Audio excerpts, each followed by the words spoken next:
Good evening, everyone. It's nice to see everybody. I'm Kathryn Libin, the scholar in residence for the DSO Mozart Festival, and I'm very happy to welcome all of you to program number 6.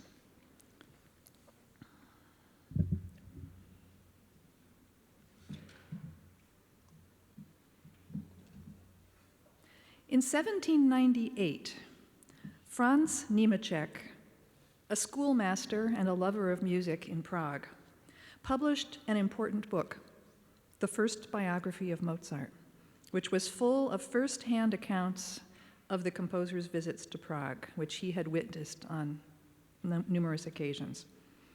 There's a remarkable passage in this book where he discusses a big public concert given by Mozart in Prague on the 19th of January, 1787. And he writes, "The theater had never been so full as on this occasion. Never had there been such unanimous enthusiasm as that awakened by his heavenly playing. We did not know what to admire most, whether the extraordinary compositions or his extraordinary playing. Together they made such an overwhelming impression on us that we felt we had been enchanted. The symphonies which he composed for this occasion are real masterpieces, which are played with great elan and fire, so that the very soul is carried to sublime heights. This applied particularly to the Grand Symphony in D major, which is still always a favorite in Prague, although it has no doubt been heard 100 times. Now, Niemetschek's language is noteworthy, with several words that particularly stand out. Heavenly, overwhelming, enchanted, sublime. In describing the impact of this music on its listeners, he employs words that evoke their spiritual state, a state of exaltation and even of transcendence. The works on this evening's program, including the Grand Symphony in D that Niemetschek was referring to, have all been credited with sublime attributes at various points in their lives, yet all of them emerged from quite practical, even prosaic considerations. So I'd like to spend some time exploring Mozart's passage from practical to sublime in each of these works, in hopes of better understanding how creations so essentially human can at the same time be miraculous. So let's start with the earliest of the works on the program, the beautiful concerto for flute and harp. This originated during a time when Mozart had traveled to Paris with his mother for the most practical of reasons, to find a job. You may recall that he had been to Paris as a boy, and his father had made quite a few worthwhile connections there, which Mozart was able to call upon now and use to meet new people. He arrived in the city in March 1778. One of his first new acquaintances was an aristocratic gentleman, Adrien-Louis de Bonnières, Duc de Guines.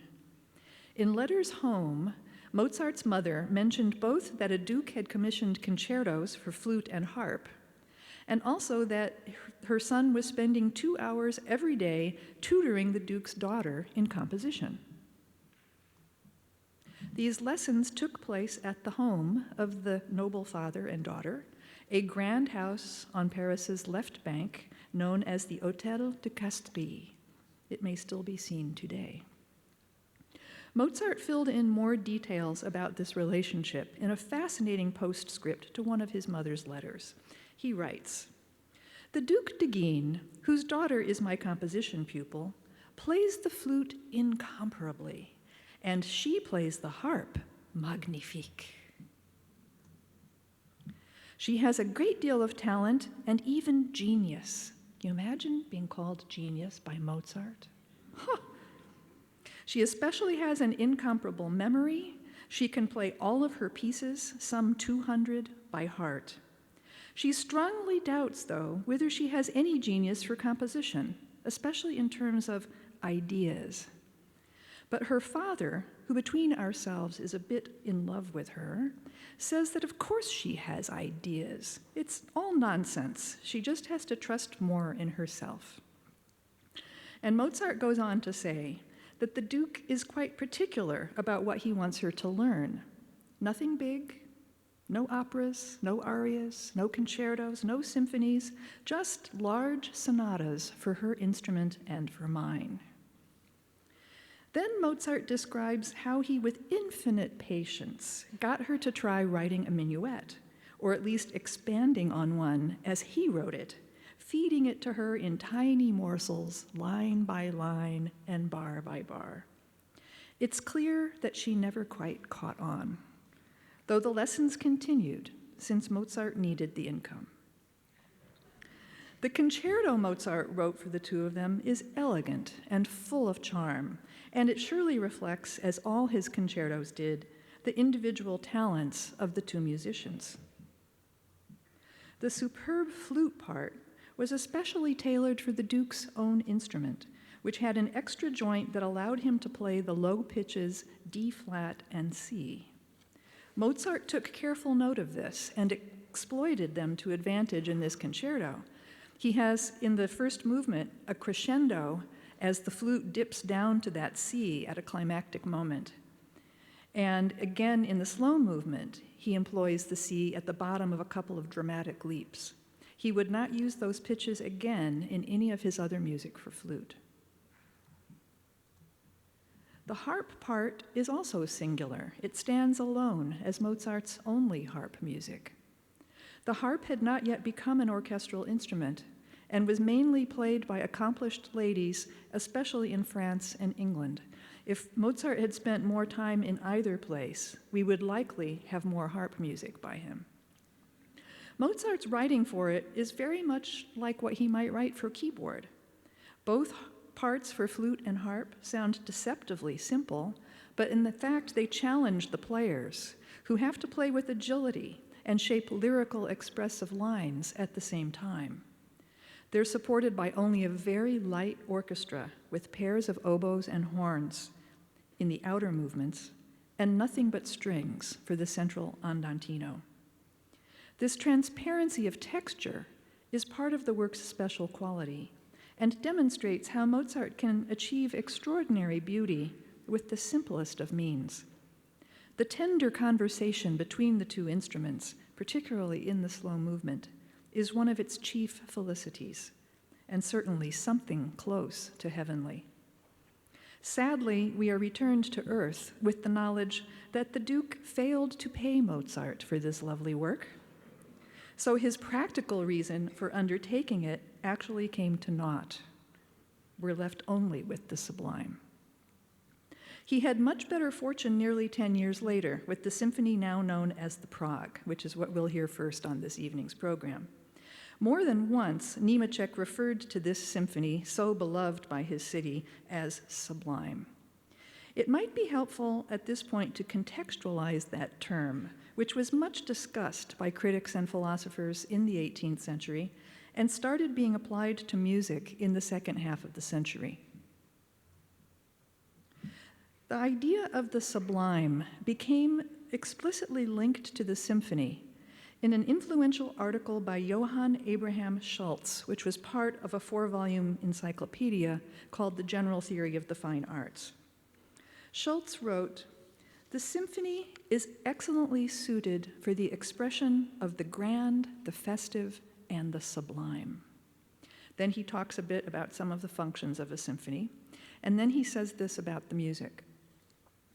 "The allegros of the best symphonies contain great and bold ideas. Such an allegro is to the symphony what a Pindaric ode is to poetry. Like the ode, it lifts and stirs the soul of the listener and requires the same spirit, the same sublime power of imagination, and the same aesthetics in order to be happy therein." Now, at the time of Mozart's Prague Symphony, the genre of symphony was beginning to take on a more exalted role, with more expressive significance than in its early days as a crowd silencer, or as an all-purpose space filler for concert halls or even church services. One of the signals that Mozart was thinking about the symphony in a new way was that he began to separate it from his opera overtures. Beginning with Idomeneo in 1780, he no longer recycled any of his overtures as concert symphonies. His mature overtures all remain single movement pieces, and his symphonies became 3 or 4 movement structures. The sound of his symphonies also changed, due in large part to a more soloistic use of the wind section. In big orchestral pieces that he wrote in the early 1780s that involved the great wind players of Mannheim and Vienna, and I'm thinking here of the brilliant wind parts in the operas Idomeneo and Abduction from Seraglio, and also the expressive wind solos in his piano concertos. These struck listeners as very new and astonishing. He really transformed the role of the wind ensemble within the orchestra. This, of course, came from having great players to work with, and it was an innovation so delightful and so profound that Haydn and Beethoven would eagerly embrace it. Increasingly, Mozart expected greater virtuosity not only from the winds, but from all the members of the orchestra. Both the Linz and the Prague symphonies demonstrate a new level of difficulty. And he also began to increase the weight and importance of other movements apart from the opening allegro. Though his slow movements had always been meaningful, his minuet movements grew more interesting and more individual, and his finales also took on increased substance. When Mozart and his wife Constanza went to Prague in January 1787, it was after Marriage of Figaro had already been playing there to a packed theater all through the winter. Niemetschek wrote, "The enthusiasm shown by the public was without precedent. They could not hear it often enough. This manifestation was mostly due to the excellence of the work, but there was also the incomparable orchestra of our opera house, which understood how to execute Mozart's ideas so accurately. For on these worthy men, who were mostly not solo performers, but nevertheless very knowledgeable and capable, the new harmony and fire and eloquence of the music made an immediate and lasting impression." So it was thanks to these enthusiastic members of the orchestra in Prague that Mozart was invited to come in person to conduct Marriage of Figaro. They saw this as the highlight of their lives. And it was for that orchestra that he brought along his new symphony in D major. According to Niemetschek, the orchestra was rather small, comprising 6 violins in total, 3 violas, 1 or 2 cellos, and 2 contrabasses. And then in the wind section, it had pairs of all of the winds, 2 oboes, horns, clarinets, etc. Count Thun-Hohenstein, who had hosted Mozart and his wife in Linz and witnessed the premiere of the Linz Symphony, now offered him excellent accommodations in Prague for the premiere of yet another new symphony. So this is where Mozart stayed, in this marvelous large city palace. And in Mozart's catalog of his works, he entered his new D major symphony as being completed in Vienna in December of 1786. So it's possible that he had finished the symphony in time for some Advent concerts before he went to Prague, but the first one that we know for a certainty is the one that took place in this theater on the 19th of January. When we turn to Mozart's 3 last symphonies, number 39 in E flat, number 40 in G minor, and number 41 in C, which is the one we're going to hear tonight, we know that he wrote these for some practical reason, some specific occasion or occasions. These are big works, large in scale, large in ambition, and full of expressive power. He devoted the entire summer of 1788 to them and entered each one in his catalog as he completed it. On the 26th of June, the 25th of July, the 10th of August. It's hard to imagine that he spent only a few weeks on each of these, but That's the way he worked. Each entry in his catalog is terse. It states simply a symphony and provides the instrumentation. No more information than that. So we have to go searching. Why did he write these? His other projects that summer were some chamber pieces, some piano trios, some sonatas, and we know that his goal was to publish those. It's the big symphonies that he certainly composed with an occasion in mind, but what? This is one of the reasons that scholars lament the death of Mozart's father the previous year. Without him waiting in Salzburg for news of his son's activities and triumphs, we have considerably less information about the musical events of Mozart's last years. But one person he was in touch with was one of his Masonic brethren, Michael Puchberg, to whom he wrote a series of letters that summer. He mentions to Puchberg that he's about to give a series of concerts in the casino. That could have meant a room in the Trotnerhof, which had a casino and concert room where Mozart had played before. But unfortunately, we have no evidence that that concert series ever took place. It's also quite likely that the symphonies were played on a big concert series where Mozart directed his new arrangements of Handel oratorios. He had a big orchestra at his disposal for those. We also know that Mozart's symphonies appeared on concert programs both in Vienna and in other cities that Mozart visited during the next 2 years. What is unthinkable is that he would devote so much valuable time to composing 3 significant orchestral works and then have them go to waste.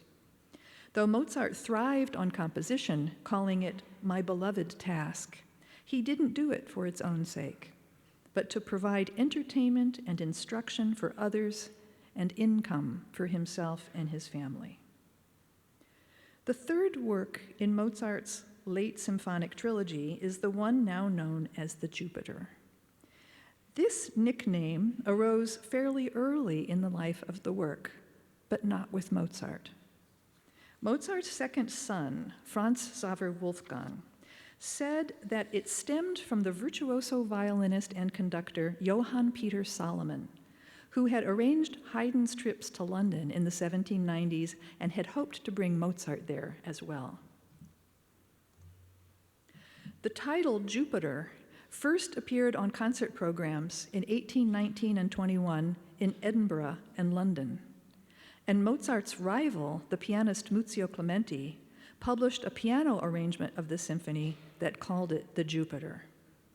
The title page of Clementi's arrangement, which is what you see on the screen, refers to Mozart's celebrated symphony, the Jupiter, and includes an engraving of the sky god in his cloud, attended by the bird sacred to him, an eagle, and gripping his scepter and a handful of thunderbolts ready to hurl.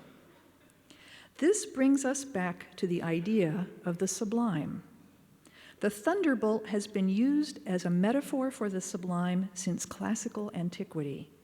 A translation of the 1st century Greek treatise by Longinus on the sublime provided 18th century readers with the thunderbolt and with the opening of Genesis, and God said, "Let there be light," and there was light, as the very images of sublimity. Both philosophers Edmund Burke and Immanuel Kant explored the meanings of the sublime in their 18th century treatises on aesthetic experience. The sublime is seen as something terrible and transporting, an irresistible force that strikes us with astonishment and awe. It surpasses reason.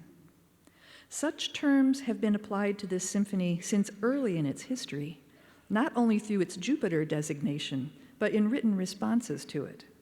Constanze Mozart's second husband, Georg Nikolaus von Nissen, wrote a biography of Mozart in which he stated, "His great symphony in C with the closing fugue is truly the first among symphonies.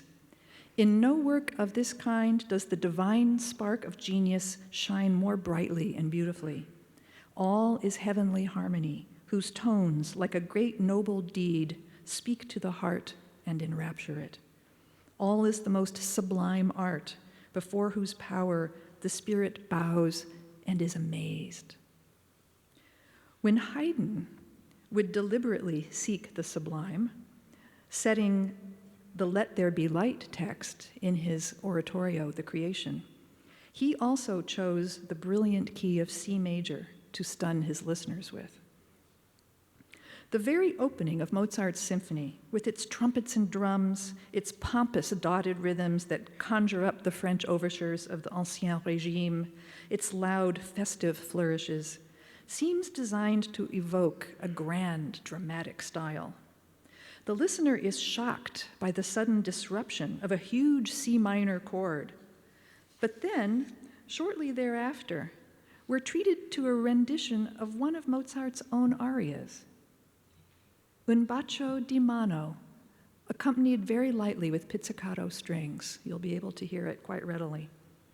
What is he telling us with this tune, whose text would have been known to those who had heard it that June in an opera by Anne Fossey, where a worldly Frenchman warns an inexperienced lover, "You are a bit innocent, my dear. Go study the ways of the world."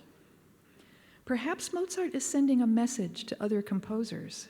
This symphony is something new by a composer of experience. Then there's the beautiful but disturbing Andante cantabile. Its muted strings give it a special quality from the opening, but again, as in the first movement, we have the unsettling disruption of a C minor chord, restless, agitated rhythms, and surging dissonances that create a nearly unbearable tension.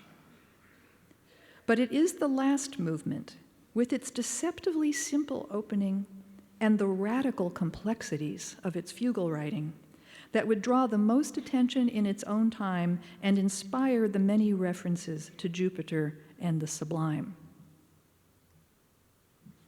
The simple initial melody in the violins, 4 notes that stretch over 4 bars, stems from Gregorian chant and was heard in Mozart's time as the opening of the hymn Lucis Creator, Creator of Light.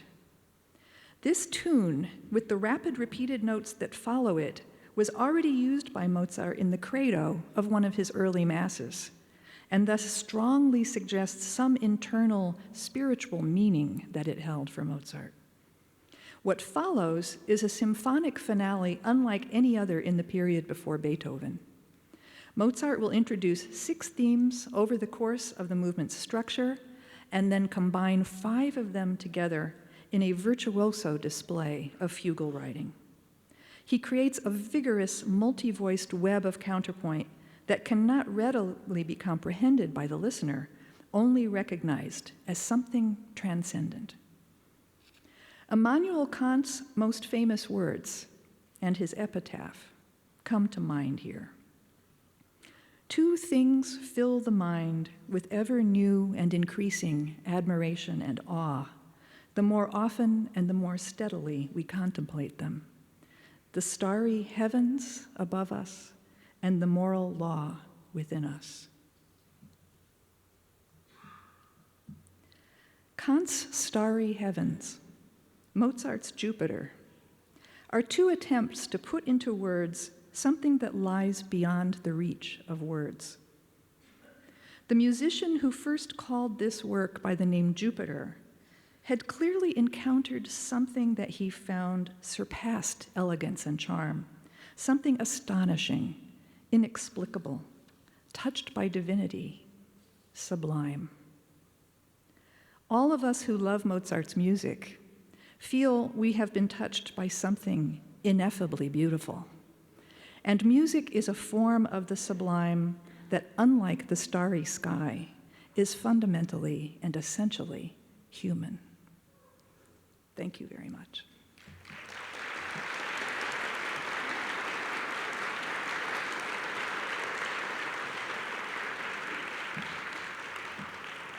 We have a couple of minutes.